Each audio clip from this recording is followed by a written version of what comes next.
Before you begin, ask the patient if they wear glasses. If the patient wears distance spectacles to correct for myopia, you test their visual acuity both with and without their glasses on. If they wear reading glasses to correct for hyperopia, have the patient stand 6 meters or 20 feet away from a Snellen eyesight chart and use the occluder in the same hand for the eye that is being tested. For example, if you are testing their right eye, ensure they are holding it with their right hand. Ensure the occluder covers the entire eye. If a patient is unable to read up to the 20/20 line, or if the patient does not have their distance spectacles, they are asked to use the pinhole to get an approximate of their best corrected visual acuity. This helps you determine if there is a refractive error component to the patient's decreased vision.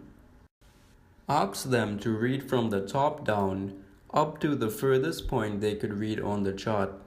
Look at the chart and look back at the patient continuously to ensure their eye is properly occluded the entire time they are reading the chart. If they are able to read all the letters correctly up to above the red line on the chart, they are said to have 6/6 vision, or 20/20 vision if you are using feet. For example, a patient with 20/70 vision in the right eye means that at 20 feet, the patient sees what a patient with 20/20 vision sees at 70 feet in their right eye. In the scenario where a patient is unable to read all of the letters on a specific line, this has to be noted.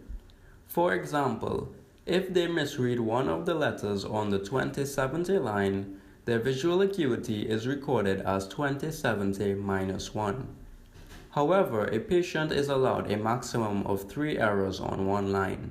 If they get 3 or more letters incorrect on a line, their visual acuity is recorded as the line before the one where they misread 3 or more letters.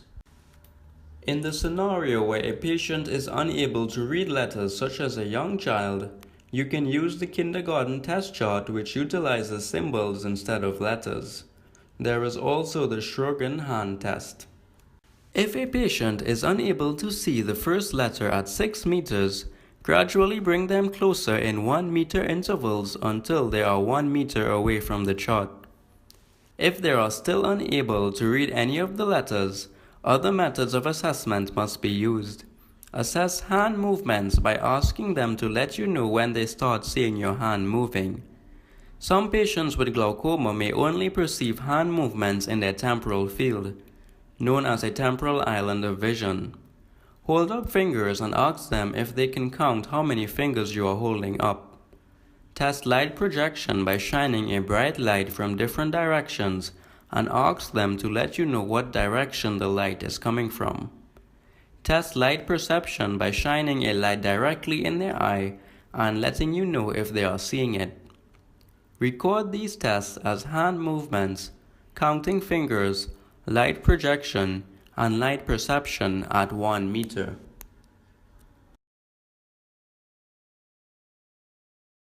Pseudo-isochromatic plates are used to test for color vision deficiency.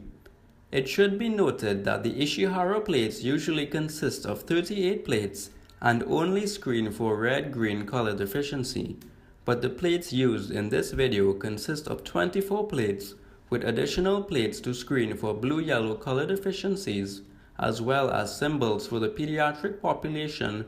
It is standard that the first plate can be read by anyone, even those with color vision deficiency. So if a patient cannot read the first plate, it could mean that they have very poor vision or they are malingering. The plates are held at the patient's normal reading distance, that is 25 to 40 centimeters. While most patients have congenital color vision deficiency, it is important to note that it could also be due to physical or chemical damage to the optic nerve, eye, or parts of the brain. Another simple test that can be used is red desaturation, where the patient is shown a red target, one eye at a time, and they must say if it is red and if it is the same red in both eyes. If there is optic nerve compression, They describe the red as being rust-colored or brown, which is desaturated.